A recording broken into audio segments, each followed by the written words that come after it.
Hello, this is Peter Falk, and you're listening to the Columbo Files on the Ludic Lounge, hosted by Antonicus Maximus and John Soares.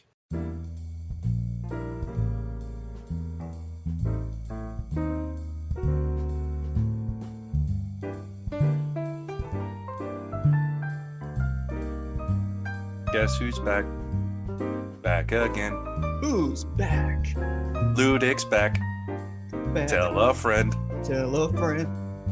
Guess who's back? Guess who's back? Guess who's back? Guess who's back? Guess who's back? Guess who's back? Da da da do da do da do da do da do da do da do da do da do da do da do.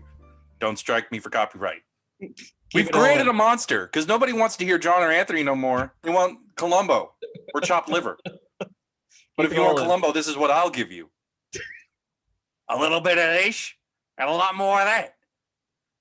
Hello, good listeners, and welcome back to another file and the Columbo File. I am one of your hosts, John Soares, after my stunning rap debut, which I just ripped off, and hopefully we don't get struck for. Well, on behalf of my co-host, the man, the myth, the gluteus to the Maximus. You know him, you love him. Antonicus gluteus Maximus to the fourth. Anthony was friends. Anthony, bid a very deep and loving hello to our listeners back. well, I would give them a lovely welcome back, but it might be lethal. But it will be lovely. And before we jump into everything proper, I know our little mini episode where John kind of gave an update. Like I said, it was all from John's perspective, and I just wanted to add some voice to that. Thank you so much for all of the loyal listeners out there who were very patient. We got your emails. I remember checking them quite daily, tried to respond to a few where I could. And I just appreciate you for your patience. I appreciate you for being a loyal listener. And I just thank you so much for understanding. It was very warm. John, it was a very warm, sincere emails we got just concerning our health and things like that. It was really nice in this cold, dark world. I agree. So, thank you for everybody who was with us from the beginning, who have just kind of been waiting for us to come back. And thank you for everybody who just found the show and has joined us along this journey. We hope you were a little bit you were plenty patient. Just life got really in the way for us. It's just sometimes that happens, but we're back.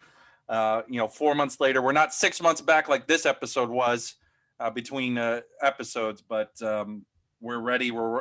Forgive the rust. We're gonna just try our best and plow through this as only Anthony and I can. So, Anthony, let's get into our cast breakdown with our murderer this week. Who is our murderer, Anthony? Well, John, we have Miss or Mrs. I didn't check that. Vera Miles is Vivica Scott tonight. Now, John, she started way back in 1950 with a plethora of work, but some of the work I want to note and is noteworthy is she must have been pretty close with Mr. John Wayne, because there was a plethora of John Wayne movie work for her, including 1956's The Searchers, The Man Who Shot Liberty Valance, one of my personal favorites, Hellfighters from 1968, Madeline Buckheim, other works, and of course Streets of San Francisco, where indeed, in fact, she wore a flower in her hair, John. Can you prove it? No, because I have yet to actually watch that show. I mean, we could take that. I'll take that under advisement. Now, Anthony, she was also well known for working with Alfred Hitchcock pretty closely. In the movie that Anthony is so famous, homage, because everybody knows this movie just because of that. She was the sister to doomed motel guest Marion Crane, who was played by future Columbo guest star Janet Leigh in 1960's Psycho. She was also in the 1983 sequel to Psycho, Psycho 2. We don't talk about Psycho 2, John. Yeah, mostly because it's probably just not needed to be talked about. Along with the films that Anthony mentioned, she was in Tarzan's Hidden Jungle in 1955 as the female lead there. She was in Alfred Hitchcock's The Wrong Man in 1956, A Touch of Larceny in 1959. Follow me, boys! In 1966, Sergeant Wrecker in 68, and Molly and the Lawless John 1972. She was also a runner-up in Miss America, Anthony. Really? Yeah. Yeah, that was one of her big claims to fame back in 1948, before she started acting in the 50s. North or South America? Well, she Miss Kansas. So what do you think? I just want to throw a monkey wrench in it. I mean, you almost got me. Almost. Now, funny enough, she started working with Hitchcock in 56 in opposite Henry Fonda in The Wrong Man, which is one of the only Hitchcock movies that is based on a true event. Really? Yeah, I didn't look up that true event because we're not really diving into Hitchcock, but no, that's a whole different podcast. Yeah, that's Hitchcocking. That's cocking the hitch. Hitchcocking, cocking the hitch. It's a little suggestive either way, don't you think? Well, so was the man himself. Now, John, Hello. Provocative men. Actually, I have no transition, but transition. Martin Sheen tonight as our murder victim, Carl Lessing. Now, John, Martin Sheen is a man who I don't really have to go too far deep. All of our loyal listeners at home know him for a plethora of Hollywood roles that he played. Some of my memorable ones, of course, The West Wing, being President Josiah Bartlett. Yes, he was also his big claim to fame was the leading role in Apocalypse Now, the classic Vietnam War film by Francis Ford Coppola. Also, he was the second Uncle Ben in yes, he was. The Amazing Spider-Man series that rebooted from the Tobey Maguire, Sam Raimi films. He played Uncle Ben. Kind of a wet fart of an Uncle Ben in my estimation. He was kind of just, I mean, that movie is such in the shadow of what that first Spider-Man film was. Yeah, I mean, I feel like people looking back either really focus on Tobey Maguire's and they skip Andrew Garfield's and they could just go straight to, Tom Holland's current. Or just perpetually wish that it was just Tobey Maguire forever and never actually consider that maybe things could change and then be crazy on Twitter about it. I don't know. Well, John, I like to picture my Spider-Man as 1960s, 70s Japanese Spider-Man, where he has a mech robot. You mean Spider-Man? Yes. And his mech Leopardon? Oh, absolutely. Oh God, that you just ticked the nostalgia button for me. Tell me, man. Underrated series. More people should watch it. Yeah, I mean, sure. I mean, everybody should watch it. A couple of things about Martin Sheen, though, Anthony. He was in a lot of other things. Oh, John, was he? Yes, he was. He was in Route 66. Oh.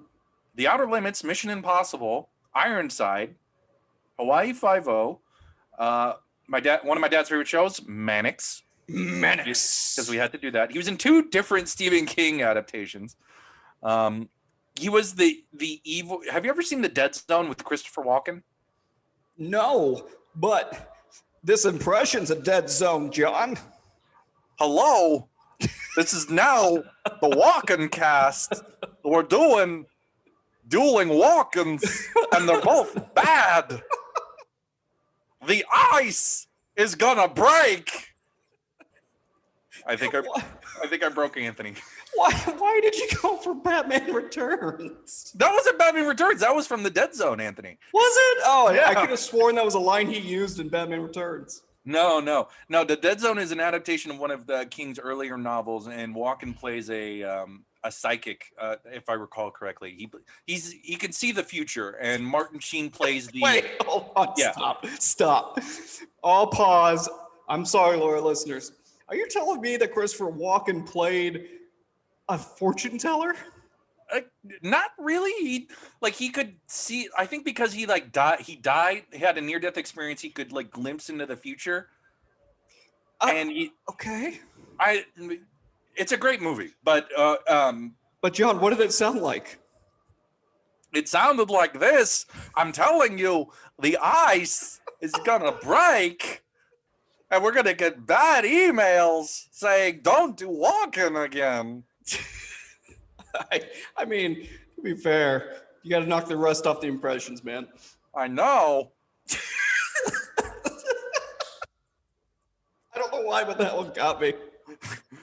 You're welcome. Martin Sheen played the evil politician that was going to destroy the world if he became president. He also had a part in Firestarter, where with I believe Keith David and Drew Barrymore. And speaking of Keith David, John. Yes, Anthony. He was famously the one of the main antagonists, if not the antagonist, of a personal favorite video game series of Anthony and mine, Mass Effect. Specifically, he was the elusive man in Mass Effects 2 and 3. The evil, I guess we can call him evil, right? Misguided. Mass Effect 2 is kind of gray. He's more of the gray kind of a person. By Mass Effect 3, spoiler alert, he essentially becomes the bad guy. Or bad guy most of all. He plays the leader of the pro-human splinter cell group, Cerberus.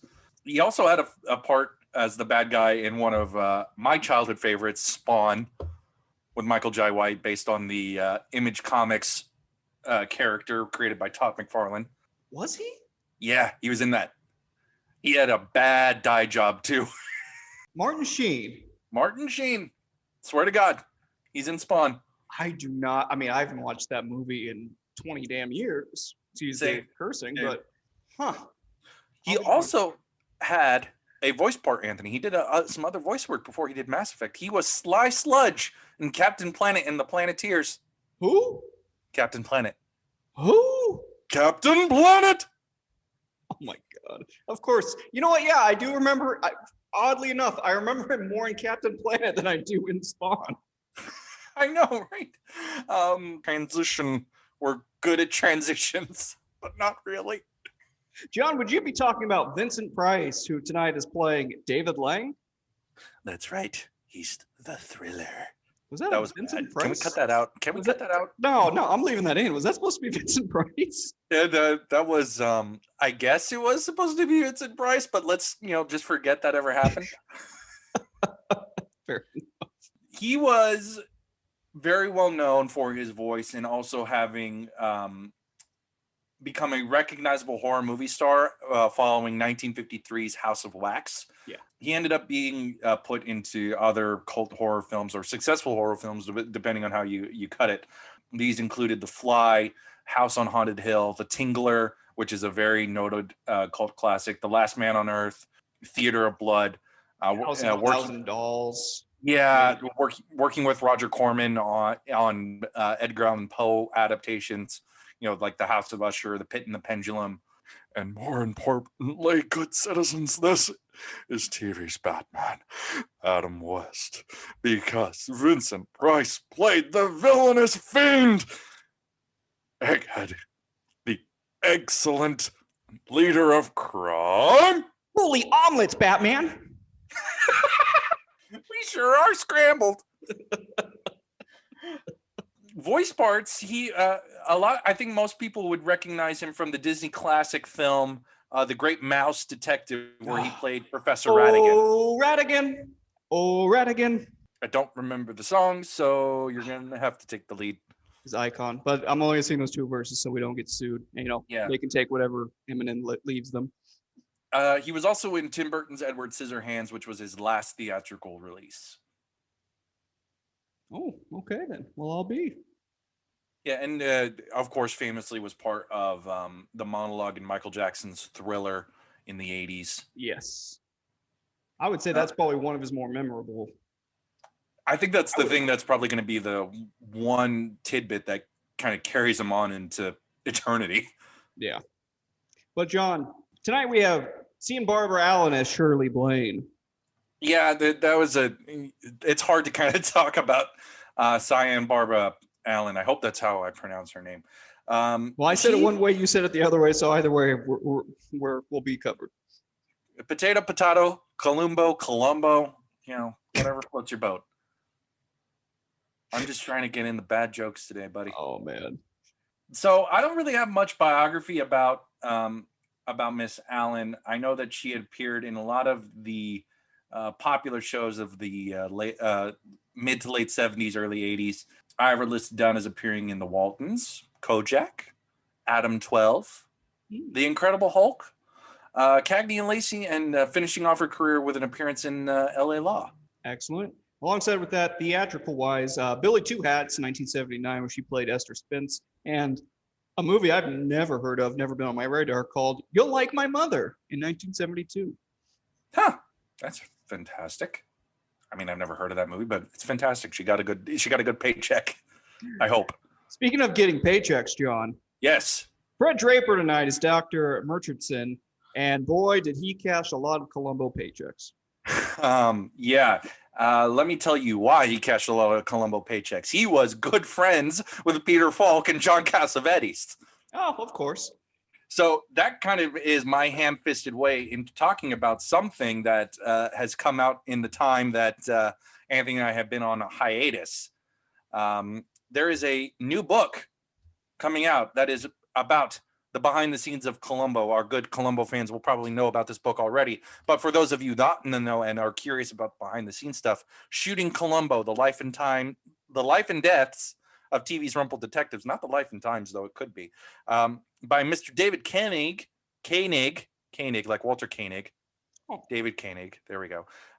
Will be coming out from your local bookseller on September 13th, I believe.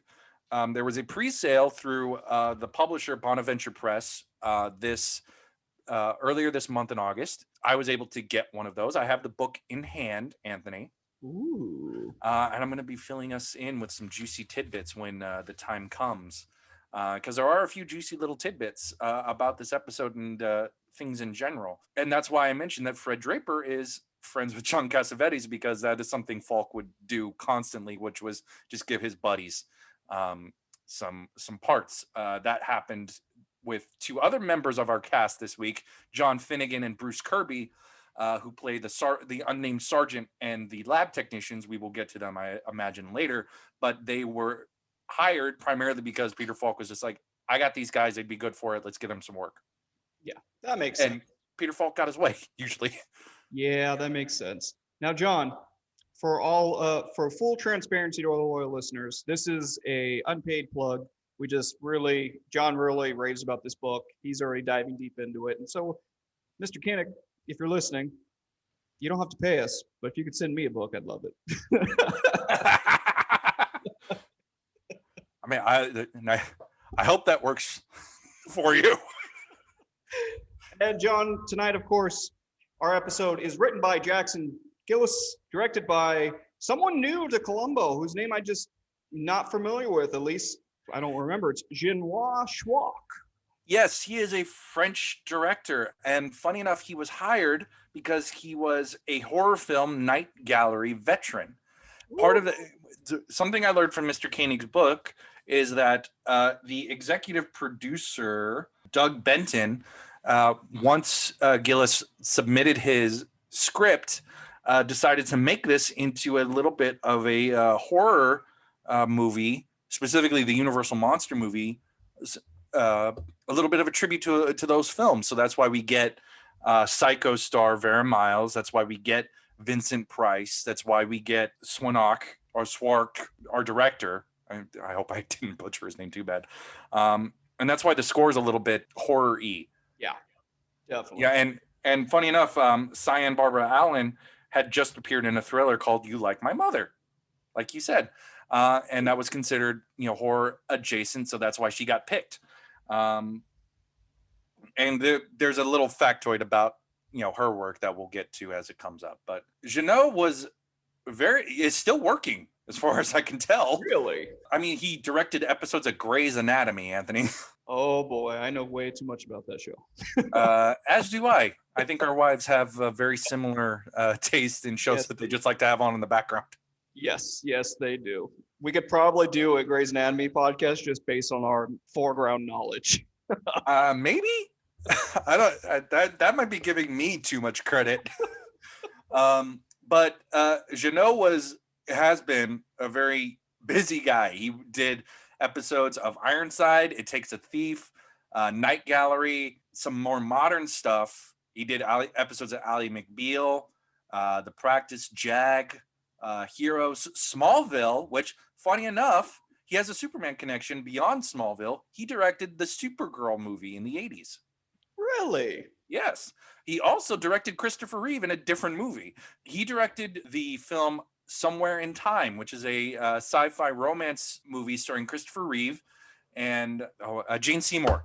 I was about to do the whole Dr. Quinn, medicine woman, just to kind of fill in so I could remember her name. But that stars Christopher Reeve as a Chicago playwright who uses self-hypnosis to travel back in time and meet the actress whose vintage portrait hangs in a grand hotel, and he falls in love with that portrait and wants to meet this woman. I've heard great things about this movie. I'll take your word for it, John. It's Chris Reeve. He was always good. Usually. Yeah, I mean, it's just not up my alley. That's fine. We also have a Spielberg connection. Ooh. Speaking of alleys, Jeannot directed Jaws 2. Oh God. That honestly, I think it's even worse than like Jaws 3D. I mean, probably, because at least Jaws 3D probably knows it's schlock. I mean, and that starred, oddly enough, a very young Dennis Quaid. Did it? Yeah. I thought for some reason I thought it was Jeff Bridges. Or am I thinking King Kong? Okay, I think I'm thinking King Kong. I think you're thinking King Kong. Anyway, if you'd like to let us know how wrong we are about our Jaws takes, that's fine. But John, one thing that we're not wrong about tonight is the score by Dick Benedictus. Yes, our old standby who has stuck by so many episodes for us, who was part of the reason that I love the music in this episode, being that he's trying to make a horror movie homage, which really works. It worked, yeah. I mean, I don't want to spoil. Yeah, I mean, points, but we'll get into it now. Anthony, I think it is time to give the little lead up that we do into our act breakdown. So, can you give us the episode description?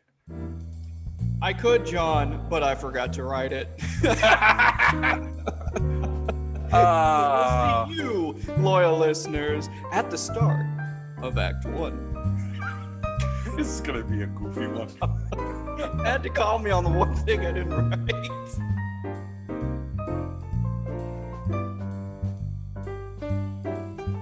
So we open on probably one of the most creepiest examination scenes I've ever seen in my life.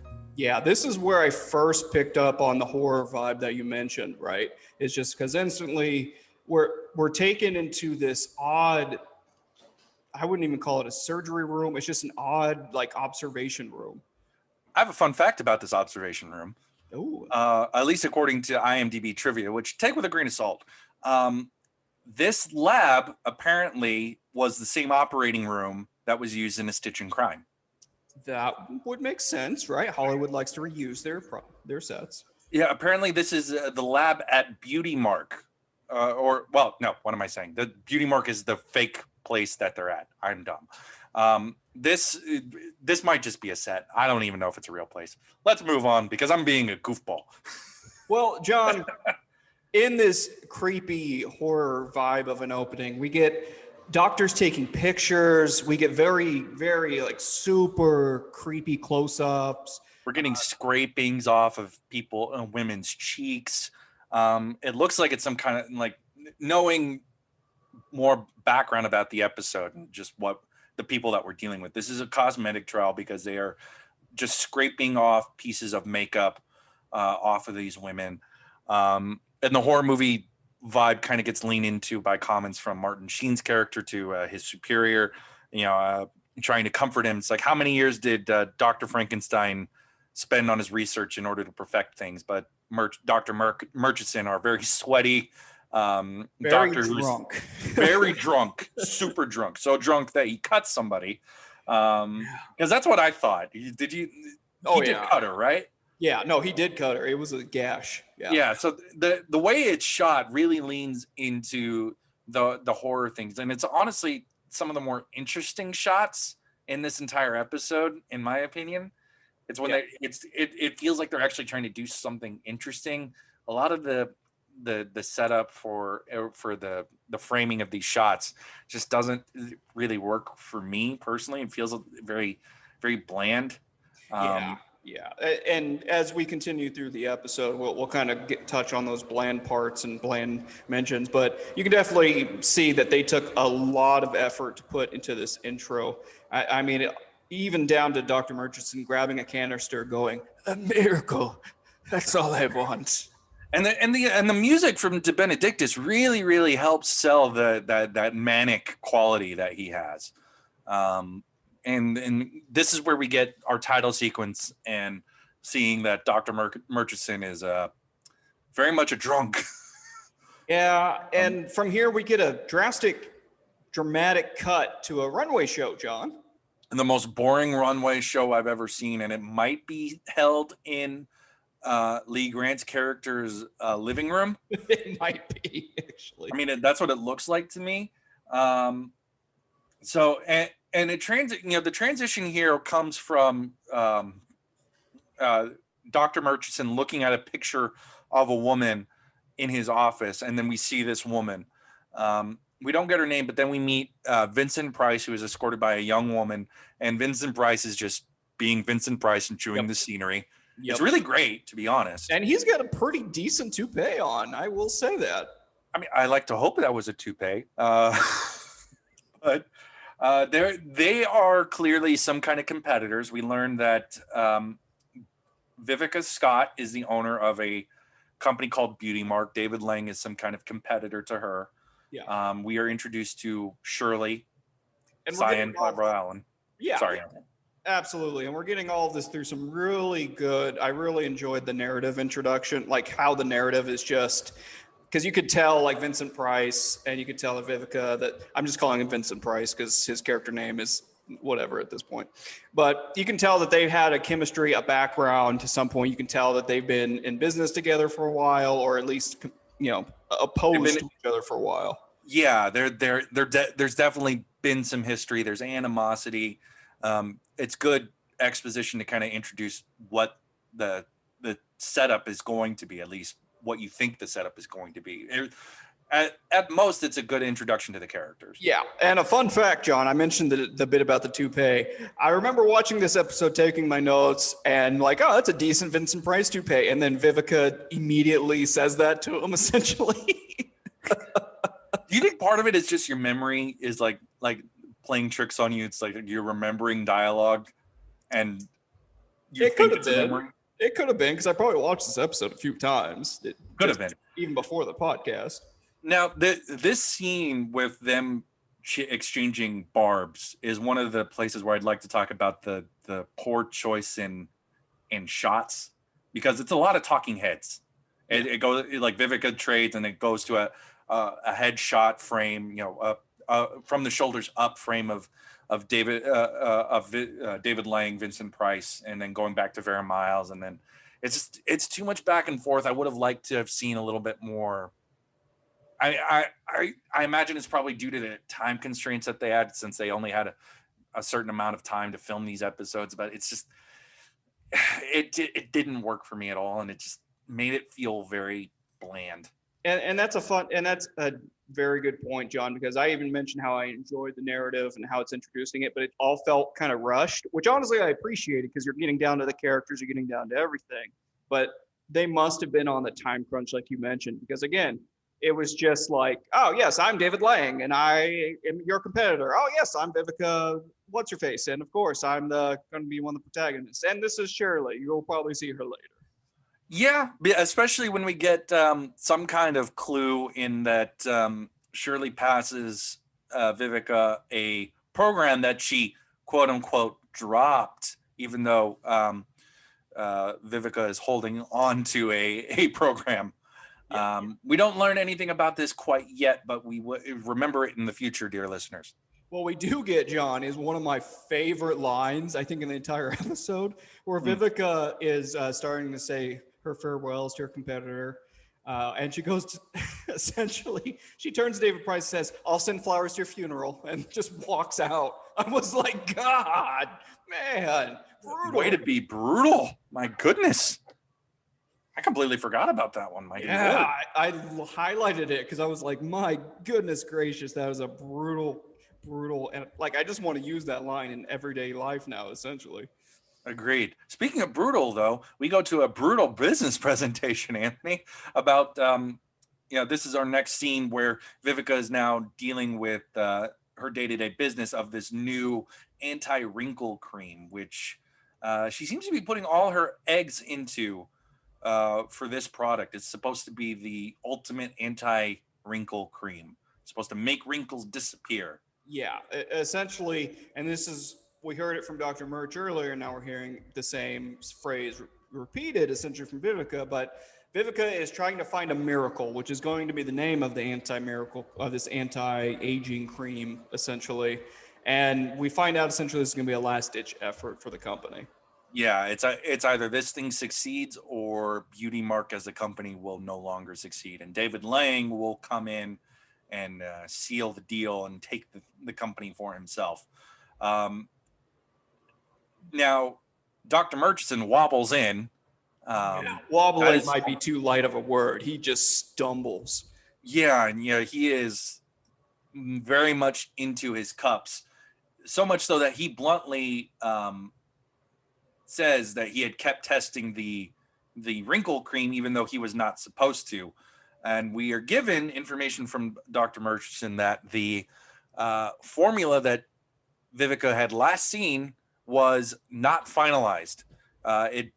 Apparently the composition of this cream is such that it effectively becomes axle grease after a certain period of time. It does not do what they are claiming to do, and that effectively is cutting Vivica's plans to market this thing off at the knees. So it's the sharks are circling Vivica Scott.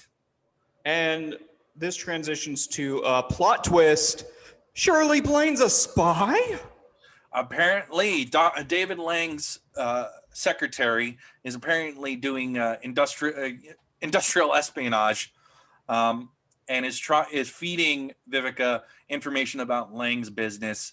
And we learn that David Lang has made some kind of purchase, a very big purchase. That's what kind of purchase it is.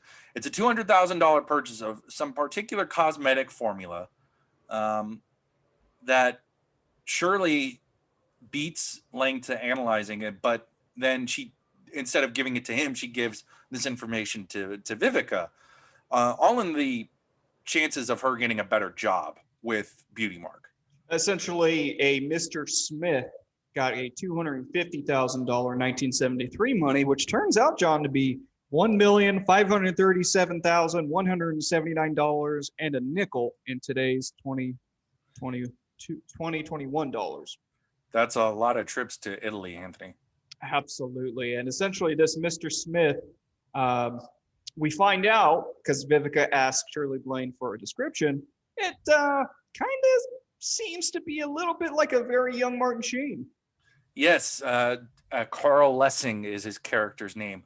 And the transition following this description of a young man with curly hair, we go to Martin Sheen, Dr. Lessing, at his coast house, or wherever I can imagine this is his primary residence. It looks busy as hell, I'll tell you that much. I only say that because I've just been decorating a house, so it just does not look good to me. It's very 70s, very brown. Yes, and mustard. So much mustard, so much. So he's looking at something on a microscope, and has like that moment in a horror movie where you realize something is wrong, but you don't know what. So he goes to search his, he sees that somebody searched his cabinets. He starts looking around. Then he goes to, I guess, a sugar container to pick up a small little container. And that's where Vera Miles makes her introduction, or reappearance, I should say. And again, very horror movie vibe. She just appears out of nowhere from the background, like she's been waiting there for hours, kind of a thing. And, Carl Lessing even asks, "What are you doing here?" And you can tell through their back and forth, through their rapport, that there is a huge history of a rapport between the two of them. And I'd like to comment on this scene in particular, because honestly, I think this is one of the best scenes. Yes. Between a murderer and a victim, because they're Vera Miles and Sheen here are very, very good. and they really sell the believability of these two having been very close before, and then no longer maintaining that relationship in the way that it was. Yeah. And it boils down to Vivica trying to phone the chief of police, not getting through. Then Vivica trying to plead with him about, please give me the formula. It's my formula, my formula. Yeah, and she's pleading because he has not written it down. And a note about the formula is that Lessing has perfected it, whereas Murchison screwed it up. So what Carl Lessing has is the real deal miracle that she desperately wants, but he's not going to give it to her. No, but we don't know this yet because it appears that they're making a deal. Vivica is writing out figures on a magazine with a pencil. Which I couldn't figure out what the hell she was writing. No, I don't even, to be fair, I don't think there was even a shot to what she was writing. She was just scribbling and handing him a magazine. So no big deal on that. Yeah, she was making figures and offers, and he seems like Lessing seems very game about it at first. Oh, but it was, again, to the back and forth, this one being one of my favorite scenes, John, that you just mentioned, is she writes him an initial offer. She hands him back the magazine. He looks down and says, quote, "I didn't know you have a sense of humor." And just a deadpan classic Martin Sheen delivery. And it just like chills Vivica, and it chills the scene a little bit more. Just, again, sprinkling on some horror aspects. Yeah, and it just takes things colder and colder and colder. Even though it kind of warms up a little bit, because Lessing says the only way I'm going to accept this is if it includes you again to be, to rekindle whatever we had. Lo and behold, Anthony, what does he do once he gets her to more or less say, "I will be with you again"?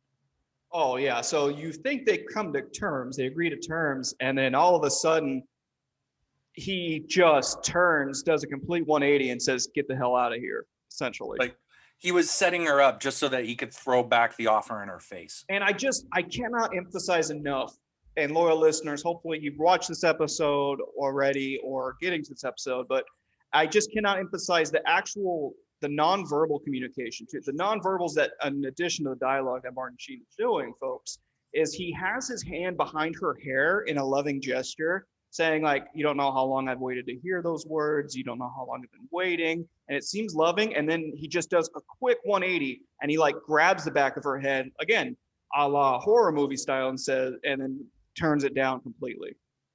Yeah, it's a great bit. This murder honestly feels like one of the more natural cause and effect things I think we've seen in Columbo so far, because and honestly the most intimate, and again, recency bias perhaps, but it seems literally like the most intimate murder out of all. Yeah, and it's very much a heat of passion. She's pissed off at him. She just grabs the microscope and chucks it at his head. Yeah, and that's all she wrote. Carl Lessing is dead from a giant head wound. The microscope slide is busted. When she goes down to investigate, his body, I think she cuts herself. Yeah. I was a little confused because I was trying to figure out what the hell she did. It's like, did she cut herself? Is it the cream? The more details come out later when Columbo is investigating, but I was a little confused at the framing of this whole examination of the body and what happens to her. That's just me. Yeah. No, it essentially it gets kind of like a snowball rolling downhill at this point, right? She smacks him with the giant 1970s microscope.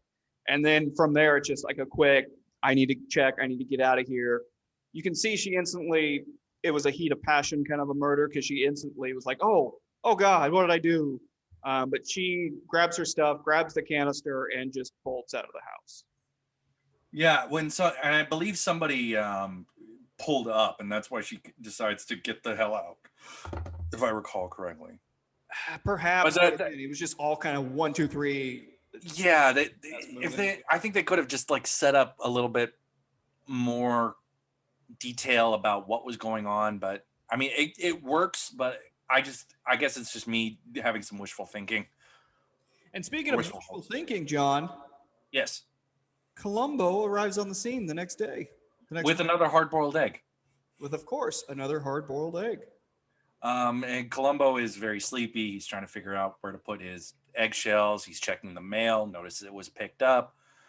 He gets called inside by the unnamed sergeant, who is played by friend of Peter Falk and one of 13. This is the first of 13 appearances this actor has. John Finnegan. He was. I'm actually incorrect. This is not his first appearance. No, I think he's arrived at least 1 or 2 times. But John, one note. He looks like a John Finnegan. You know what I mean? Like, I know, right? You just look at him and you're like, yep, that's a John Finnegan. He's very much an Irishman to the T. Yeah, exactly. To note correctly, Anthony, you are right. He was in 2 episodes prior. He was in Blueprint for Murder and The Most Dangerous Match. That's right. I think he played the foreman in Blueprint. He might have. I don't have the roles he has in front of us, but this is he has 10 more appearances in this show. Yeah, I believe it. Because Peter Falk looks out for his buddies. He's also very much the stereotypical sergeant who just kind of goes with like the most basic idea of the crime. Yeah, there's hippies, John. It's a hippie area. They thought he was doing some chemicals and he had some stuff. I know it's very much just like, let's just go with the things immediately in front of us. We're gonna use stereotypes to figure out what happened, and we're not going to go any deeper, which I kind of appreciated as a juxtaposed opposite to Falk and how Columbo breaks things down and just hounds things. Yeah. Because Columbo's doing all the investigation, or looking at getting all the information from people doing the bare bones investigation stuff so far. Like we learned about the microscope having blood on it. It's odd that forensics moved it from the table that Vivica put it back on. That's just me, but I thought it was. Personally, I thought it was odd. I hope you edit out all that. It could have just been one of those things, John, where it was, the next day shooting on set and they just forgot that they put it on table A. Could have been. Yeah. Table B. That's kind of what I marked it up as, Yeah. And so Columbo's looking for salt and he notices that the flour container's open and had something in there.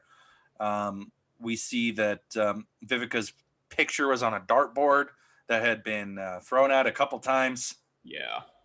And the line of the night, I see Columbo about seeing Vivica Scott's face. I see her face every time I go to the bathroom.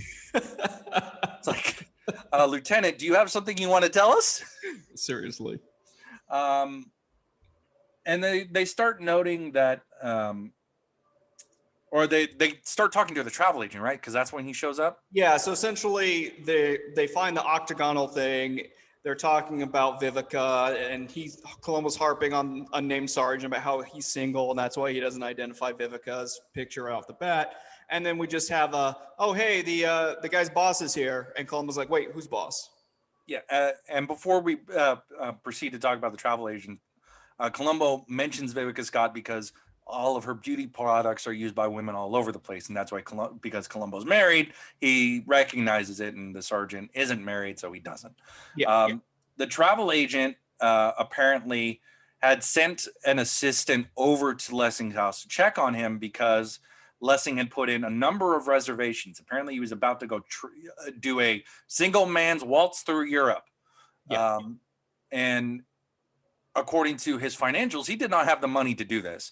No, not at all. So while the agent was waiting for his assistant to check up with Lessing, he was going to start canceling things. Because essentially I think they did a check to see he didn't have the money, but for all the trips he was planning, there had to be a $3,000 deposit, $18,000 in today's money, and that was needed. So that's why they sent the assistant to make sure that they got the deposit, to make sure that all the trips could be actually booked. Yeah, and this is where the sergeant brings up the fact that they found this magazine that has a lot of numbers on it, so maybe he was dealing with somebody. If we follow the sergeant's theory, I guess we could say that Carl Lessing was probably selling some kind of drugs, was making a lot of money on the side. The people he was selling to probably wanted more than he was willing to give them, so we got bumped off because of that. I think that's what the sergeant's probably thinking, right? But John, there's something odd that Columbo picks up as the sergeant's laying out his theory. What was that? It's something about the pencil. It's not a normal pencil. Yeah, a little bit of an odd pencil to work with. Yeah. It doesn't, like, why would somebody not use a pencil? And why, I guess we'll figure out why that pencil's used when we start talking about the events in Act 2.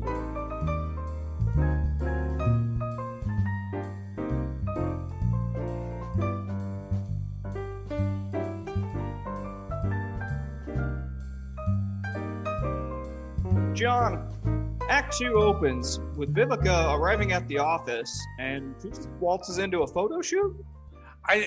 Well, the scene transition is very awkward because it's her pulling up to the office and then doing her hellos, and then it's a smash cut to these modeling faces, and it's just like straight, very, very, very pretty women looking dead inside. Yeah, and John, I got to emphasize your point of smash cut, because it was like not even a millisecond went by between her saying her hellos and boop, instantly at photo set. Yeah, and Vivica's just overseeing this. I think at the point in her life, she's too old to be the face of the company, because that's just how modeling is. They want people to be young and. Well, that, and she's the CEO, right? So she doesn't have to do all the strenuous hours of photo shoots and this and that, when literally she can pay other younger, beautiful women to take the photos for her while she handles her boss stuff. Yeah, and speaking of boss stuff, I just appreciate the boss move of Columbo just waltzing in. Oh, yeah. He just walks in like he owns the place. He's like, oh, sorry, door was open. They said, Vivica's down here. Just keep doing your thing. Keep going.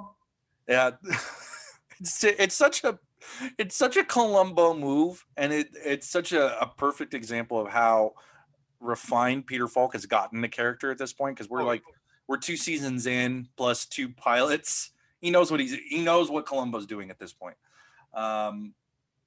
So Columbo is here to talk to Carl Lessing's employer. Apparently, he was about to be fired. Yeah. According to Vivica, he was about ready to be fired. And according to information we get a little later on, is that if the product didn't turn out, the entire division got fired. Yeah. Which is very cutthroat, if you ask me. Yeah, it definitely is. And before we transition to how we figure out, about the division getting fired if it didn't proceed, Columbo asks her about the weird doodling on a TV magazine with an eyebrow pencil. Yeah, I mean, this is all prefaced by Columbo really kind of being a little fawny towards Vera Miles, because he's very much a goofball, because he considers Vivica Scott to be a member of the family, because her beauty products have been something he's seen forever. Yeah. Funny enough, there is a little bit of a note about this in the David Koenig's book, because apparently this was the way Falk was, or at least Columbo was supposed to react to Vivica Scott was it was supposed to be very similar to Nora Chandler in Requiem for a Falling Star. So he's supposed to be absolutely gobsmacked and a little bit awkward and a little bit fumbling over himself. But according to Koenig, and his sources, because Vera Miles played Vivica very cold and she's much older, that might have led Falk to follow the thread and kind of tone down that adoration. Yeah. And that's why because watching the episode, that makes a lot of sense, because even though he's saying these things that, you're a member of the family, it feels very rote. Yeah. Me. It's like he's doing the things he always would have done had he had met her prior to this, but now that he knows that maybe there's something about her that he needs to suspect, that he's toning it down because he doesn't want to overstep his own instincts. Yeah, and I think I like that train of thought, John, because again, as the scene continues, like I said, he starts guffawing and just like, oh my gosh, oh golly gee, and then even as this scene particularly ends, you can tell he goes back into police detective mode, and then the relationship between the two of them, the back and forth they have, is just instantly like, okay, murder suspect and policeman. Yeah, and he gets to the crux of why he's there, and is trying to figure, asks her about the pencil, the eyebrow pencil, and saying that these marks were look like they were written with eyebrow pencil, which my wife does all the time. When if it's the only pencil she ever has is in her purse, and Vivica Scott says, "Well, you're asking the redhead the wrong question, because redheads don't use that." Yeah, because apparently it's like a darker color or something. Yeah, it's supposed to be brown. It's for brunettes. Let's put a pin in that just to remember, that little detail later, because we'll see if that holds, what Vivica says holds true later. So we get another smash cut, John, after this back and forth, to Columbo talking to the janitor, who got fired from the police force, apparently. Well, this is another buddy of Peter Falk's, Bruce Kirby. Yep, Bruce Kirby, good old Sergeant Mr. Bruce Kirby from previous episodes. Actually, I think this is his first this is his first appearance. It's his first of 9 appearances, and Mr. Kirby actually passed away this year, back in January. So this is our little tribute to him, a little ham-fisted as it is, but he does great work and is a very believable janitor who is very grumpy about having to be bothered while he's working. Oh yeah, and essentially, John, this is to the point where Columbo finds out that if the project didn't succeed, they all get fired. Literally, the canisters go on the fire, everything gets torched, and everything goes. Yeah, and we also learn a lot more about Carl Lessing, and that he kept to himself. Right. But and Columbo makes the point. It's like, well, all these beautiful women. He's a young, good-looking man. You probably got around, right? And the janitor points out that Carl wasn't that type. He was more the type, if he couldn't bed the mother hen, there was no point in going after the baby chicks. Yeah. Which we get more information about that from Vivica's point of view, but we already know that Carl wanted Vivica, had her, and then something turned that relationship sour. Yeah, and then John, we're introduced via the janitor of one important fact and clue, and that's that the jars themselves hold the same octagonal shape, at least upon appearance, as the same shape that was in the flower. Yeah. Jar.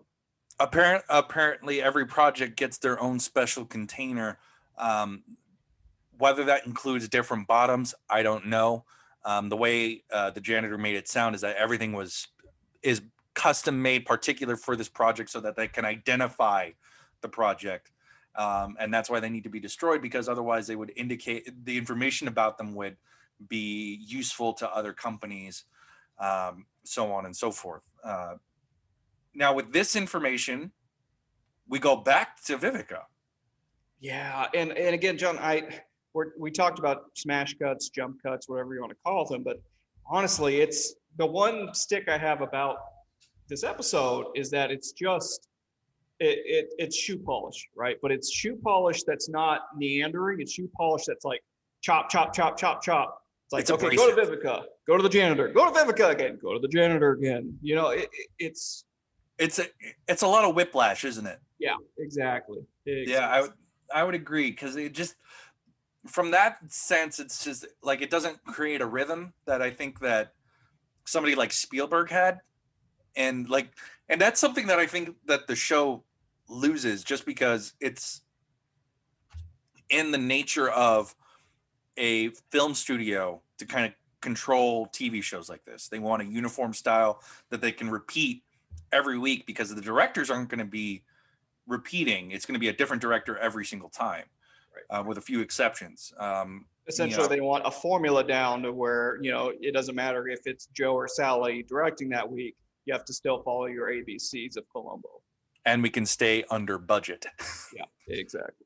That's the key thing to remember. And that's something that I think you and I personally will have to keep a lookout for, because, we're going to be dealing with a TV studio probably grinding up against a very combative star in Peter Falk. Yeah, exactly. So as Columbo makes his way back to Vivica, this is the pin that you put in, John. This is where we uncork that a little bit. Yeah, because Columbo notices that the beauty mark that Vivica Scott is known for isn't on her cheek, and apparently she uses a black eyebrow pencil to pencil in this little beauty mark. So yes, and you are correct, but the way that this is asked, John, is a point of interest to me, because he starts to grind her down a little bit, asks about the beauty mark, and she goes, and she freezes, and that's when Columbo, at least from my perspective, that's when Columbo knows he has her, because he catches her in this lie, and she knows that she's going to falsify information, and Columbo's like, hey, it's no big deal, I can find this information from anywhere. It starts to retreat, and then Vivica, being the smart CEO she is, says, oh no, if he leaves right now without me telling him this, he's going to be suspectful of me. So let me tell him, oh no, detective, yeah, the mark, yeah, brown eyebrow pencil. Which does the opposite of what she wants. It emboldens him more. Oh yeah, absolutely. Which is just how the inverted format of Columbo's mysteries are. It's the murderers think that they're getting out of the claws, when in reality they're just tightening. The claws are just tightening. Yeah, with everything that they say. Like I said, at this point, that's, from my perspective, Columbo's like, yeah, I was kind of leaning on her a little bit as being the murder suspect, but at this point, boom, I'm going to focus 100% of my efforts as her as the murderer. Yeah, and all of this came out of him trying to get in touch with Dr. Murchison, who has been supposedly fired. Right. And Columbo can't get a hold of him, so he's going to try elsewhere. So after figuring out that Vivica's not going to give him information about Murchison, and this conversation about the beauty mark, once he leaves, Vivica makes goody time for herself and this cream. She puts on the cream, hides it in her safe, and then makes a call to Shirley with the most horrid disguised voice. It's I mean, I don't think it's horrid. I'm going to walk myself back. It's just an interesting choice. It was like a Southern Belle accent that just came out of nowhere, honestly. Yeah, and she's just trying to get in touch with Shirley to speak with her. And this is where we see the first instance of her hands being itchy, which we don't really know why that's the case. It seems like it might be a nervous tick, at least in my thought process, but we'll just have to, that's another pin that we got to just keep an eye out on. Now, Columbo has moved on to David Lang's office, and he picks up the secretary's phone. Because it was just ringing off the hook. And he just decided to put it upon himself to do the secretary's job. Yeah. And again, I was just talking a lot of negative smack about the jump cuts, but this is one jump cut I appreciate, because Columbo picks up the phone, it cuts to Vivica, and she hears the detective's voice, and then she instantly hangs up the phone. Yeah, and this is where Shirley comes back in. Apparently she had been taking dictation. And another thing that we learn about her is that she smokes like a god dang chimney. Yeah, man, like holy crap. And this is what Columbo, I appreciate the back and forth between Columbo and Shirley in this scene, because he tries to do the grandfatherly thing of, hey, I always ask myself why somebody so pretty has to smoke. And then you could tell she's gotten that a million times, because she kind of like shoo-shoos him like, oh, thank you for your concern. And then he goes, oh, excuse me, don't put that away. That's my cigar. I know, it's just like a way to put foot in mouth, Lieutenant. Seriously. Yeah. And I think there was an understanding between the two of them of that, like, he put the foot in his mouth on purpose. It was just like a joking thing, because they both share like a really warm, like, smile and almost laugh before Columbo like storms into Vincent Price's office. Yeah, and on top of that, Shirley's looking at a paper that has Carl Lessing's, I guess, obituary, or at least the article about his murder Right. in it. And Columbo's just doing his Columbo thing of trying to pump information out of somebody he has suspicion about. So he's trying to, did you see this? Did you know him? Did you ever see him? Shirley's like, not really. We see a lot of people. And that's why he's here to see David Lang. He's trying to see if David Lang knew Carl Lessing. Yeah, and John, was this in a weird scene to you? As far as him talking to David Lang, and then Shirley coming back in and having that, I don't know, it seems so fast tracked and so odd to me that it seems like there was a scene right before, right after that was missing or something. Funny enough, you're kind of right. There is some stuff about this scene in David Koenig's book. Apparently, Vincent Price's scenes were a little trimmed down. Now, a lot of this scene is pretty much intact. It's Columbo interrogating David Lang, trying to figure out why Carl Lessing had a private number that David Lang had only had for a few months, that he doesn't understand why Lessing has it, and Lang just makes up a cheap excuse about we saw somebody that looks like this guy, or might have looked like this guy. It wasn't his name, but he probably did the same thing you did, just looked at the number. Which did phone numbers just have their phone number, the numbers written on them back then? I guess, we come from a different time, John, so yeah. But one of the things about this scene is that Shirley comes in to save Lang's butt, and says that we don't recognize him, we see a lot of people, he could have come in, but it's probably, we don't know, he didn't give any information. And apparently there's a scene where Shirley gets offered a $10 raise by Lang because she saved his bacon in front of the lieutenant. That was trimmed out. Another scene with him was deleted. And there's another scene at the end with Lang that got deleted. So there is a little bit more here, but it got cut. Yeah. How much was cut, I couldn't tell you. Yeah, and again, going back to my first point about this scene, it's just, again, maybe to the episode's point, because it was just a series of lies just having to be told between two people that haven't talked previously to the detective. So maybe that's why it seems so scattered, just going back and forth. It could be a mix of there's stuff trimmed out of this. There's the lack of that setup where they have to figure out their story in front of Columbo instead of before he gets there. Right. I think because we don't see David Lang after this, do we? No, I think this is the last scene we see David Lang in. Yeah, I mean, I don't think I completely agree with you. I did like this scene because it's very much Columbo knowing that he's being lied to, and just playing this little chess match with somebody who thinks he's smarter than Columbo, but not really. And I also like it for the fact that I feel like this is something that most people wouldn't have seen Vincent Price doing. Yeah. Or at least one, when you think of Vincent Price, you don't necessarily think of straight up mysteries or dramas. You think of the horror stuff of it. Yeah.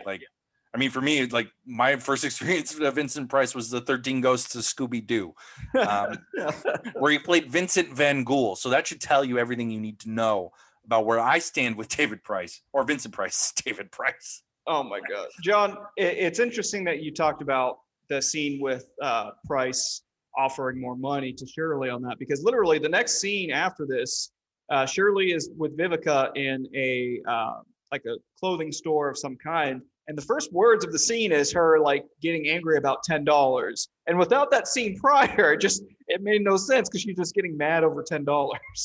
Yeah, I mean, we get the fact that he offered her a raise, but I mean, I can understand why the scene was cut, but I think you lose something more by not having it in. And this is just me speculating on the content of the scene. just because I think you would probably need that. It would probably help to see how he treats her instead of just hearing how he treats her. Oh, yeah, because she essentially is, surely that is with Vivica saying like, hey, it could be Mr. Lang that was the murderer, even though she kind of knows that Vivica did it in a sense. Yeah, but we also learned that Lang was going to cheat Lessing. Like he was going to just get the formula, not pay Lessing, and then reap millions off of what he thought was a perfect product. And Shirley notes that David Lang, didn't say anything about seeing Lessing's face in the newspaper, but was so distraught that he almost looked like he was about to faint. And he also went to deposit the money back that he was going to pay Lessing back into his bank account. Right. Now at this point, it feels like Shirley's just playing with Vivica. It's just like, well, maybe he did it, but maybe I know who really did it. So let's talk. Essentially, she's trying to extort Vivica, right? And so she just wants the thing that she's been trying to get this whole time by working with Vivica is that better job with Beauty Mark. Yeah, exactly. And from here, she extorts Vivica essentially like, well, it could be Mr. Lang or it could be somebody else. And Vivica kind of caves in and says, yeah, we'll talk about you. Come back to the farm. Yeah, and I just want to make a note.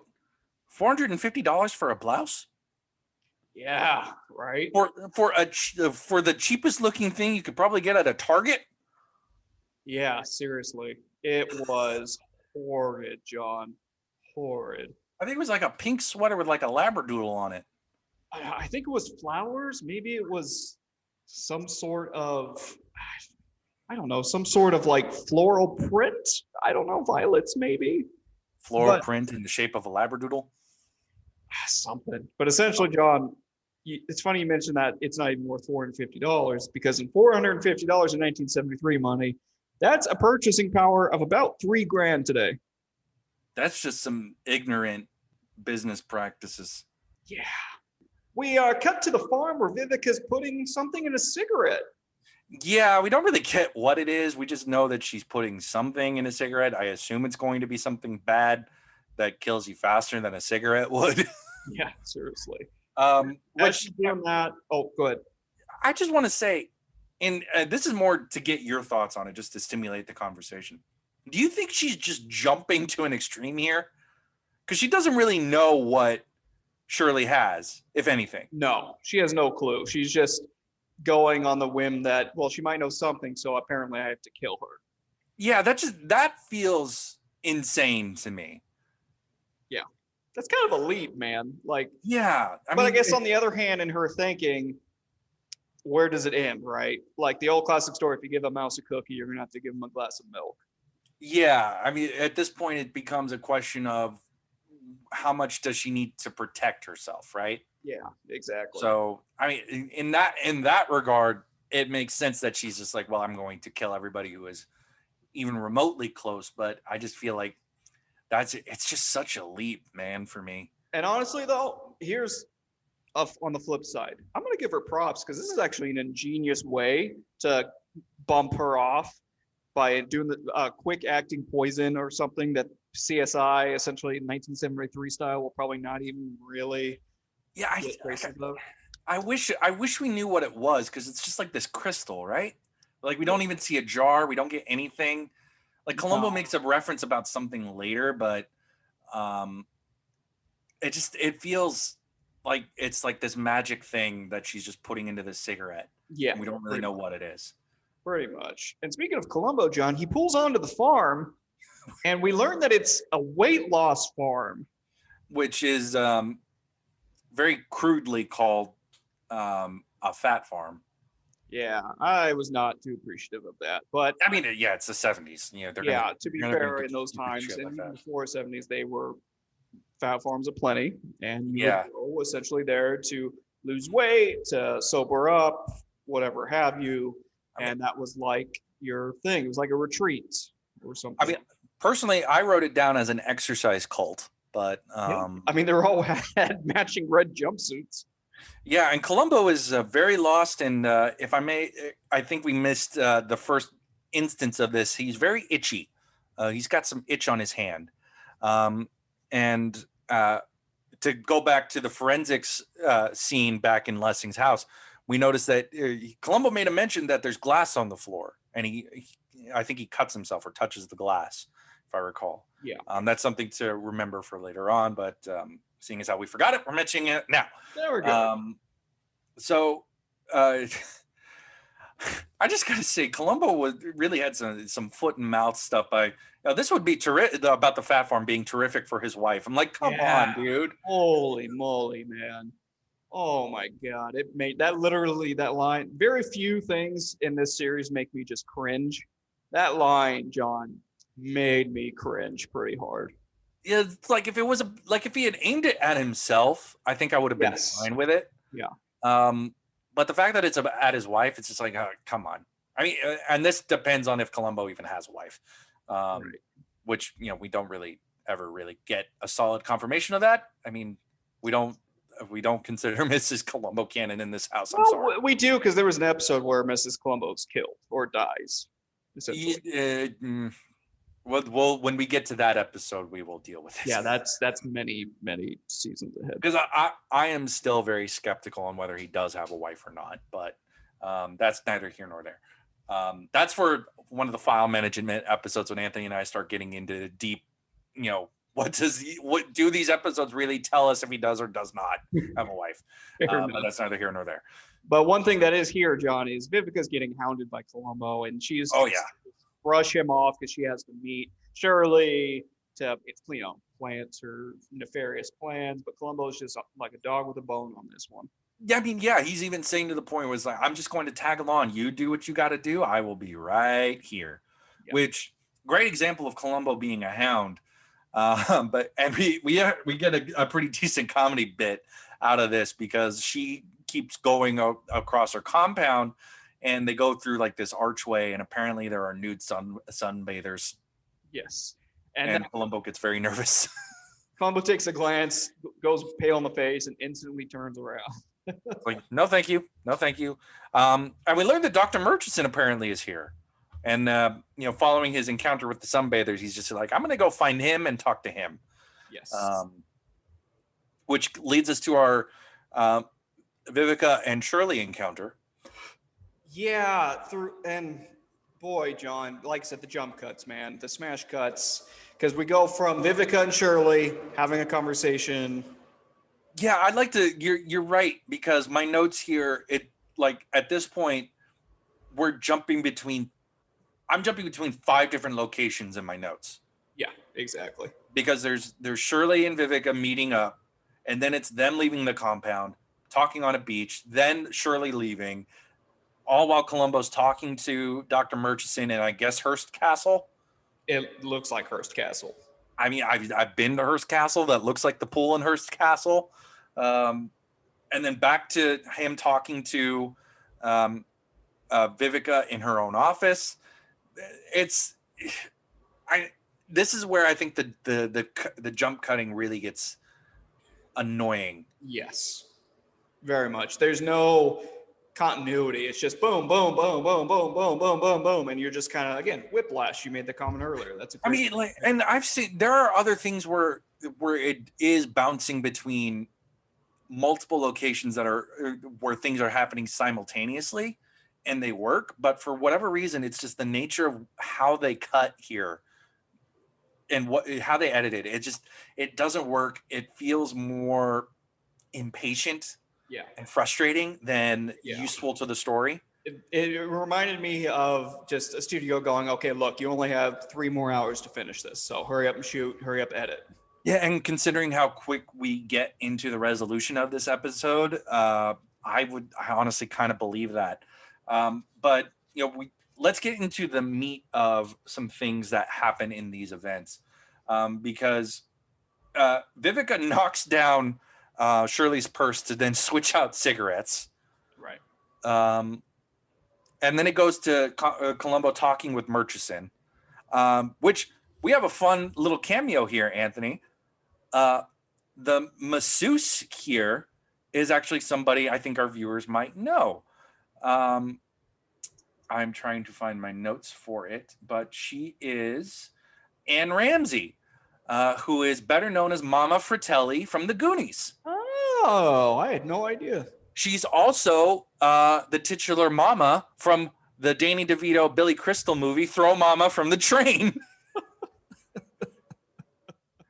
And so somewhere between this mid-70s episode to the 80s, she did not age well. No, she really didn't. So essentially, she, like John mentioned, she's the masseuse. So Murch is trying to sober her up, but he's doing it with massage therapy. I get. It's good that you pointed out that this might be a place for somebody to detox from drugs or alcohol, because Murchison is very obviously some kind of alcoholic. And when Columbo meets him, he's complaining about this massage, which admittedly looks like a massage done by an actress who has no idea what she's really doing. She's doing the stereotypical like chop on the back with. Yeah, but I have a note, and I wanted to see what you thought. Would he be complaining if the German blonde lady who looked, like a model was doing the massage? Absolutely not. And it's funny you mentioned the nationality of the of the two, because I had a good giggle when Columbo's walking. Essentially, Dr. Murch is like asking to save him from the Nazis. He's essentially calling them Nazis, which isn't unreal. Yeah, it was hilarious. It was just that out of all the jump cuts and all of the quick whiplash I was getting, I at least enjoyed this interaction because again, genuine, just unreal, funny little moment. Yeah, it's very. I think it's in part Peter Falk and his friend here. I'm trying to figure out his name again. Fred Draper just having a little bit of a fun little encounter with each other professionally. Yeah. But Columbo's very confused here, to get back into the events of the episode, because he thought Dr. Murchison was fired. Yes. Apparently he wasn't, but he wasn't, because he'll always love Vivica. Apparently, that's the thing that I don't think we mentioned when we first came upon Murchison, is that he seems obsessed with Vivica. Yeah, it's super just unhealthy. He says he's the only person that actually understands her, which is why she keeps him along. And he says he's in love with her. And even later on in the episode, they have an interaction, a conversation where he denounces his love for her again. It's just unhealthy obsession. Yeah, and I think it's probably just something where Vivica sees that obsession and is using it for her own personal gain, but is never going to enact upon it. Yeah, she's never going to enact upon it in the way he wants. So that's an interesting little wrinkle. We get a little bit of stuff to talk about, but then we go to one of our many locations in this sequence towards the end of Act 2, where somehow Vivica and Shirley have ended up on a beach. Yeah, they're on a beach now, and Vivica is telling Shirley that, well, don't worry, darling, we're going to send you to Europe, and then we'll send you back. You're going to have an office. You're going to have this, giving her a bunch of empty promises, and Shirley's just lapping it up. Because she's getting what she wants. And a note here from Koenig's book, from Shooting Columbo. Apparently, Alan played her part of Shirley very creepy. She upped on the creepiness, gazing very longingly, and turning apparently what was scripted as an impulsive kiss at the end of the scene on Vivica's cheek into an extended, uncomfortable embrace. Yeah. It was super uncomfortable. So props to Cyan Barbara Allen here, because she did really good work making this character into a very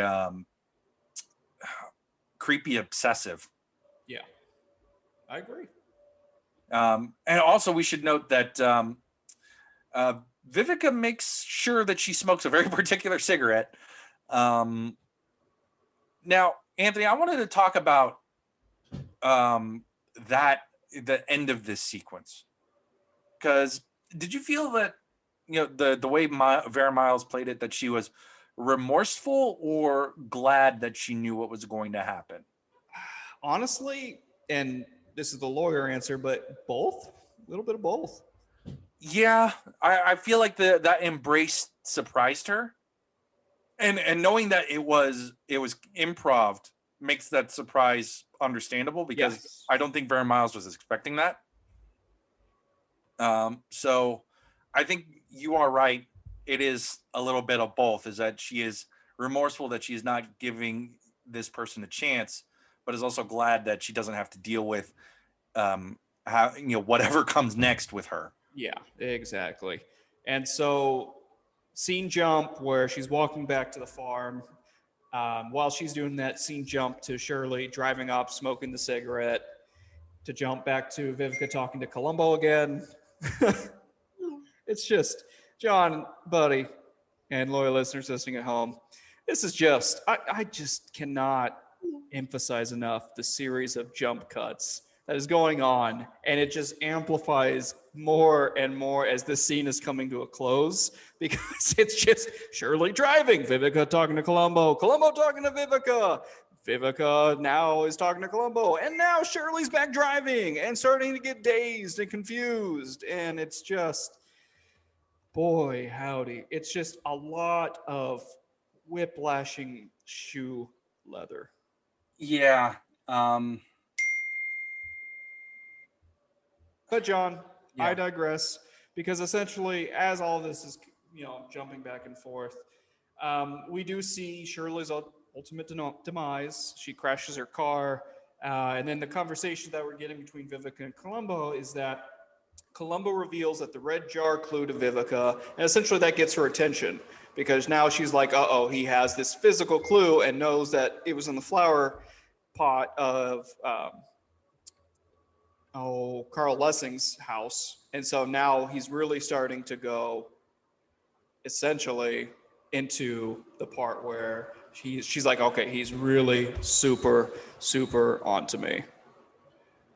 Yeah, it's just, and this scene was supposed to be a horse ride with Columbo kind of looking at a weird angle, but it was just too much. This is stuff from Koenig that they couldn't practically give all this information out with her on horseback and Columbo walking next to her. That I get, but it's a good encounter. Yeah, it's a good encounter, and from, like I said, as their encounters come to a close, Columbo also reveals that he found out about Vivica and Lessing having a fling, and essentially Blood shames her. Yeah, I mean, boy, he sex shames her pretty hard on that, because she reveals that, look, I've been with a lot of beautiful men. I'm with a lot of beautiful men. Do you have a problem with that? And kudos to her, because I was on her side on this, man. She was really laying it on thick on Columbo about, like, look, it's my body. I do what I want with it. I'm with a lot of beautiful people. And sorry, Bucko, if that doesn't, go to your, I think she said something along the lines of your caveman sensibilities, then sorry. Yeah, she likes young men. But then he brings up a lot of interesting stuff about poison ivy, right? Yep. Notice her scratching her hand. He talks about poison ivy. And then not only does he talk about poison ivy, loyal listeners and John, he talks about how rare it is for poison ivy to be in the Los Angeles area, which I found interesting because, again, John and I grew up a little bit north of Los Angeles, slightly north of Los Angeles, and I remember there being a lot of poison ivy. And essentially, so to find out from a horticultural point of view that 3 hours south of where John and I grew up, there's like remotely no poison ivy. I didn't know if it was a farce. I couldn't tell if it was something just for story plot reasons that essentially there's no poison ivy there. But essentially, I digress. And what ends up happening is that how rare it is, because Columbo has, I think he said it was his nephew who is going to be a doctor in some sort of field where he can use a microscope. Columbo has him look into the rash and look into samples of his skin, I think he sent to him, and that's when they find out it for sure is poison ivy. And essentially, Vivica gets defensive over that, says, I have no idea. I have an itch, so what? People get itches all the time. And Columbo says, well, the only place essentially that could be was at his house, was at Carl Lessing's house, the Poison Ivy. And essentially, as the scene wraps up, we have, I literally wrote down the line. We have Vivica going, but now, Columbo, I know you're essentially pointing the fingers at me to be the murderer. We have you really hounding me about this, but Detective, Lieutenant, I couldn't kill a fly, which was interesting in itself.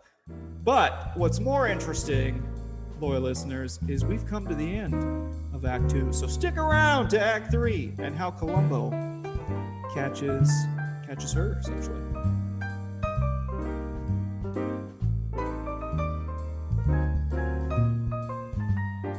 John, Act 3 opens. Our very short act, I should say. Opens with Vivica back at her office the next day. Yeah, this is one of the things that just frustrated me about this episode, is that it doesn't have that kind of the jet setty nature that other better episodes of Columbo have. Because it's like we go to like 2 different places. And that's kind of it. Yeah. And the fact that this act is so short bugs me. Because like I just want a little bit more meat to it, you know? Yeah, and loyal listeners, to go a little bit inside baseball on this, John and I had a heck of a time trying to figure out where to separate the Act 2 and Act 3. And honestly, it's just because this third act was so short. It was just so small. Like and, I'm so in favor of the episode being lean, you know? Yeah. Like I think a perfect example of an episode being very lean, at least in Columbo terms, because all these episodes are over an hour for the most part. But like Prescription Murder, honestly, very lean. Yeah. Ransom for a Dead Man, very lean. The Murder by the Book, very lean. That like I don't know if there's things that you could have cut out in those episodes. Maybe it just has to do with the fact that it's still very early on and they're giving at least their ability to be the best they can be there. But like, it's just something about the way this episode's set up is just like they're shifting the fat out of different places. Yeah, that's what it feels like to me. Yeah. So John, back at the office, Columbo's already sitting there waiting like a boss he is. I love it when he does that. Yeah. Also, this secretary of Vivica was not a good actress. I'm sorry. Not at all. It was, he already arrived. I could do nothing to stop him. It was a high school play. I'm sorry. Yeah, it was pretty bad, man. So Vivica's obviously upset that Columbo's already in there. She goes in, doesn't ever so politely, acknowledge his existence, to which Columbo is like, hey, I want to apologize because I was pretty rude to you. I upset you. And which sets Vivica a little bit at ease, John. Until he shows her the obituary of Shirley. Yeah. And notes that, the coroner noted her eyes were dilated. And then Columbo brings up an interesting point about, cosmetics, in centuries past, had to have some kind of poisons in them in some amounts, like belladonna, so on and so forth. Even though Vivica says that's not really the case anymore. But Columbo was just like, well, a good chemist would probably know. Yeah, exactly. And John, who does Vivica offer up to be a really good former chemist? I mean, David Lang for one, but we don't see him anymore, so we know where that's going. Yeah, pretty much. So she is over the moon, volunteering that, he used to be a chemist. Columbo thanks her, goes to leave. But John, there's just one more thing. There's just one more thing. You see this hand that's super white, and apparently I got baby powder on it? Apparently it is a poison ivy rash. I don't know where I got it. You know where I got it, Anthony? Because I don't. Now, wait, I do know where it is. I got it at Carl Lessing's place. Yep. Here's some photos. Yep. I'm going to do the rest of this part in Columbo voice. Yes? No. It's verging on Stan Lee. Oh my God. And loyal listeners listening at home, I do apologize because I got the end of Act 2 and the beginning of Act 3 mixed up in my brain because of how, again, oddly formatted this episode is. This is where, in fact, they find out that Columbo got it from Lessing's house, and it wasn't at the conversation prior at the Fat Farm where he found that out. So I got that confused in my brain. I apologize. Yeah, and Columbo mentions that Lessing apparently had extract of poison ivy somewhere in his house. We as the viewers know that's probably most likely the slide that was in the microscope. But we don't. Columbo doesn't outright say that at this moment. Yeah, but Vivica makes it seem like it's the cream because after Columbo leaves. After he notes the gloves that Vivica has now started to wear throughout this episode, which I thought was a great touch. Yeah. Indeed. She opens the safe that she put the cream in, looks at the cream, and starts thinking, maybe it's the cream. Maybe it was never going to be good. And we get this because she doesn't say this out loud or to herself. We get it in a jump cut of previously when she rubbed the cream on her fingers ever so creepily. I know. It's like I appreciate them leaning into the whole obsessive aspect of it, which feels very much in line with like a horror movie tribute. Which they are trying to do. I mean, that's the vibe I'm getting from the notes I get in Koenig's book. But it's just, I think the execution is a little lacking. Yeah, it was just kind of half-heartedly done. I mean, it feels like not to interrupt, but considering that this is meant to be some kind of tribute to Universal monster movies, and we have all of these noted, for the most part, actors who have made their career in horror movies, I feel like this is trying to fit a square peg into a round hole. Yes. Agreed.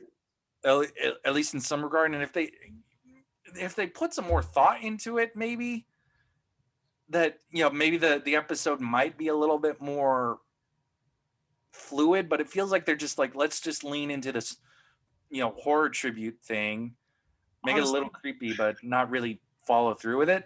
I see where you're getting with it, John, and some of it I definitely agree with. But honestly, at the end of the day, I think it's more so of, oh crap, we need to put out an episode before we lose our viewer base for, whatever. We need to start off this season with a bang. Let's finish, and then just crunch time, and then just like, okay, cop out. Let's just do cutback scene where she rubbed on her fingers. Now move.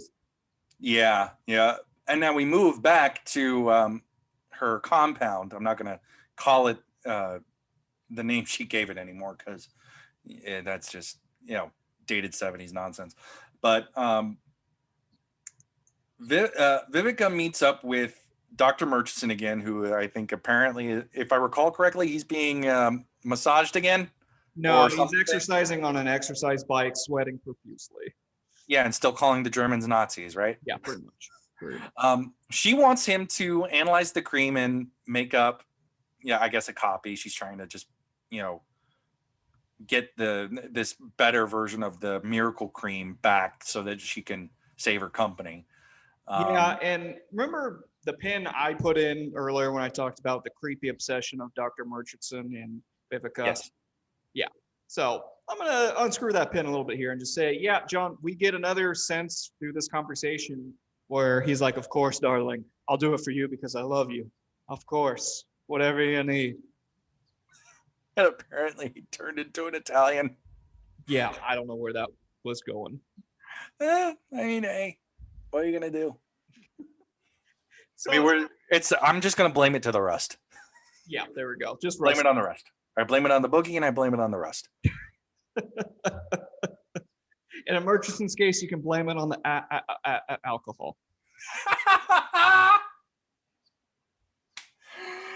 Oh, that's how I know we're back. So while Vivica is getting ready to give Murchison what he needs to remake this cream, the cops show up, which Vivica decides to destroy evidence and toss the jar out the window, which, there goes the one bit of physical evidence Columbo needed. Yeah. So while the cops are searching for this jar, Columbo arrives with this big duffel bag. And Columbo walks through what happened with Vivica. So he had found the extract of poison ivy. It was in a jar in Lessing's desk. So there's no way they could have encountered. Columbo could have encountered it. Right. So, and Columbo notices that Vivica has an itch, similar to him. And then he has the cops hang out. What happens after the cops head out of the room, Anthony? He arrests her for murder. And honestly, badass moment, man. Yeah, he pulls out the microscope, says that, he had a moment that's been here's the thing that's been bothering Columbo this whole episode. What's been bothering me? He notes that the slide in the microscope was gone, and the microscope usually has a slide.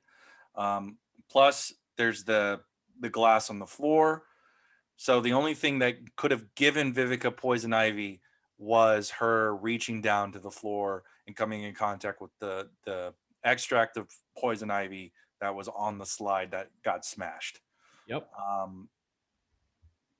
Also, hell of a last line from Vivica, don't you think? Oh yeah. Which, funny enough, is not how the episode was supposed to end. Really? Yeah. Apparently, according to Koenig, the episode was supposed to end with her trying to desperately stash that cream as the police arrived. She was supposed to find a split second to grab the jar from the purse and flip it into the shrubs, but then it would roll down the hill and then shatter, at which Columbo would then walk over, find the octagonal base, and say, boy, that sure was a miracle. Okay, I'm glad they cut that out. And then there was there's a second ending that was then trimmed out. And they did film this, at least according to the way I'm reading, the way Koenig describes it. Apparently, Columbo apologizes after she says that she gives her final word. It's like, I guess you know how bad I feel, Miss Scott. You've been like one of my family for so many years. And I guess that's where the episode ends. But that gives us an ending for our act breakdown, which brings us into our final thoughts segment, just titled Just One More Thing. I'm so sorry to bother you. Just one more thing. John, my final thoughts for tonight's episode is only pretty much twofold. The first one being is the jump cuts. Just a little too much for me personally, too much whiplash. But even with that, John, my second point of contention tonight, as far as my final thoughts, is that for a season opener, pretty good.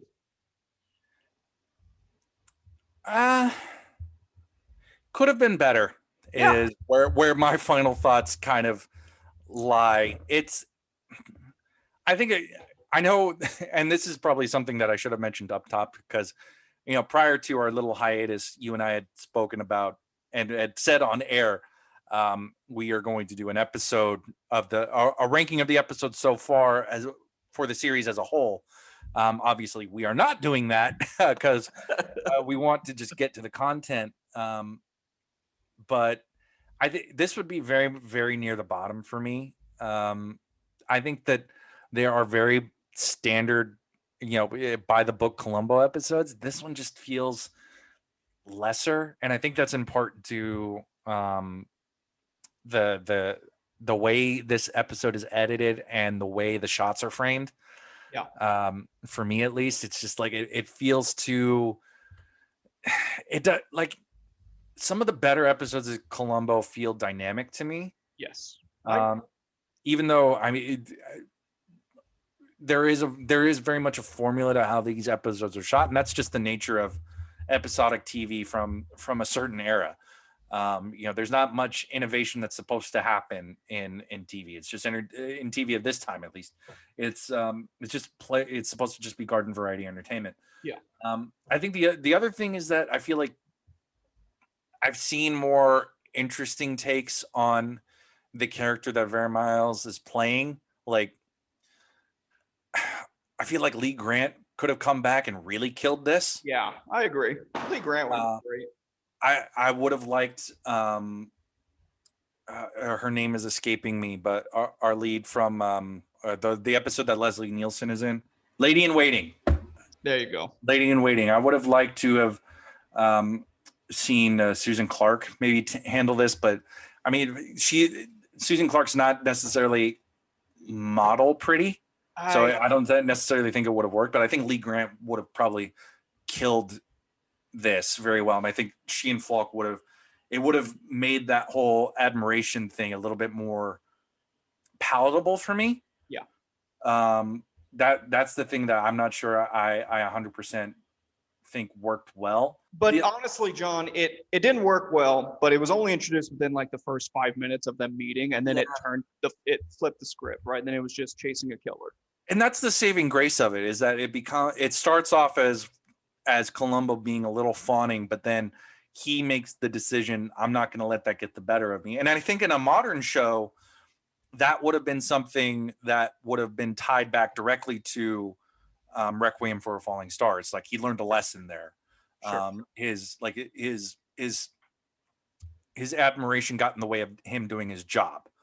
In a way. I mean, in Requiem for a Falling Star, he still got his suspect, but I think it's like a modern show would have gone out of the way to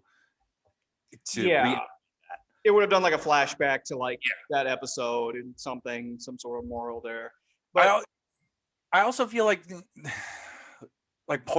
Poison Oak is something that was noted in a Goof as a plot hole. It's like, yeah, there's no poison ivy in Southern California, but there's poison oak. Yeah. Which like that's maybe a broader question for you and me. It's like how much credence do we give plot holes like that? Yeah, and towards the end of the act, I kind of just talked about the goofiness of that. It was just kind of I surmise it just be written in for just plot convenience, kind of a thing.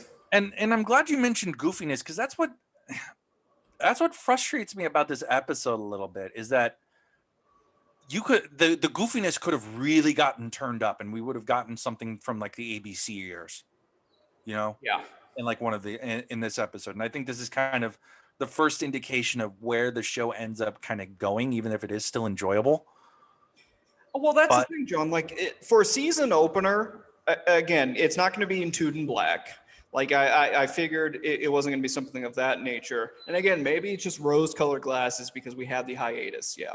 But perhaps, in my opinion, this isn't dead weight, right? No, it's not in Tude and Black, but it's a fine season opener. It's good. It's good. It's fine. Yeah, I will give it that, but it's just for me, it's just like it verges on something a little bit. It's forgettable, right? Yeah, I think that's the best way to describe it. It's just like ultimately this episode doesn't really define the show. You come here to watch Peter Falk at this point. If you would, for episodes like this is the Falk show. You don't the guests here don't really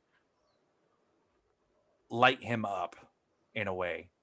It's just the way Falk works is that he was such a perfectionist that it's entertaining to watch him do that. But what he's given here in opposition to him, with his co-stars, it doesn't light him up even more. And that's where I think the joy of the show is seeing Columbo really butt heads with the guest star. I think you get that in stuff like Ransom for a Dead Man or A Stitch in Crime or Requiem for a Falling Star. And it's funny that you mentioned that this is the Falk show, right? For this season opener being quote unquote the Falk show, they got some pretty heavy hitters to guest star it. So an argument could be made that, again, maybe if it was not trimmed, which I appreciate that it was, maybe it is that classic let me butt head with the star of our day kind of a thing. But all in all, loyal listeners, John, I think this was just a fine, forgettable episode. Now, John, those are my thoughts. That was my wrap-up. But please, send the loyal listeners off tonight's episode as only you can. Gladly.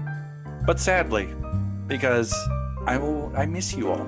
I'm so glad to be back, and I'm just so sad to end the episode because it's been such a joy to be back. So hoping we're going to bring this back a lot more regularly. We thank you guys again.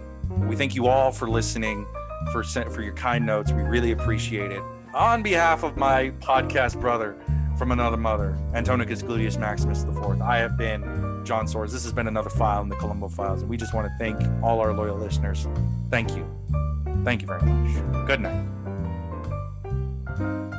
Hi, this is Peter Falk, and you've been listening to an episode of the Columbo Files, hosted by the Ludic Lounge. And just one more thing. Be sure to follow us on Twitter at Ludic Lounge, Anthony at RojoLoco44, and John at just_John_0891. Or feel free to email us at theludiclounge@gmail.com.